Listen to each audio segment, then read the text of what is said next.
Director puri Jagannadh puri musings అంటూ మనకు తెలియని ఎన్నో విషయాలను తెలియజేసే క్రమంలో మరో సరికొత్త టాపిక్తో వచ్చారు. టాపిక్ పేరు డిప్రెషన్. మరి పూరి మాటల్లోనే డిప్రెషన్ గురించి విందాం. పూరి మాటల్లో డిప్రెషన్ మంచిది కాదని మనందరికీ తెలుసు.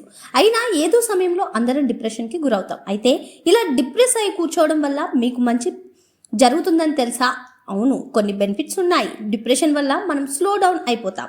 ఈ ఫాస్ట్ ఫేజ్ లైఫ్లో ఇలాంటి పాజ్ మనకి మంచిది. ఎందుకంటే ఆ సమయంలోనే మిమ్మల్ని మీరే ప్రశ్నించుకుంటారు, మిమ్మల్ని మీరు విశ్లేషించుకుంటారు. దాంతో మీ తప్పులు మీకు అర్థమవుతాయి. మీకు ఇంకో విషయం తెలుసా? డిప్రెషన్కి గురైన వాళ్ళు బాధను చాలా బాగా అర్థం చేసుకుంటారు. అప్పుడు మీలో ఎంపతి పెరుగుతుంది, మీ రిలేషన్స్ బెటర్ అవుతాయి. కానీ డిప్రెషన్ వల్ల వచ్చే బాధ తక్కువగా ఉంటుంది.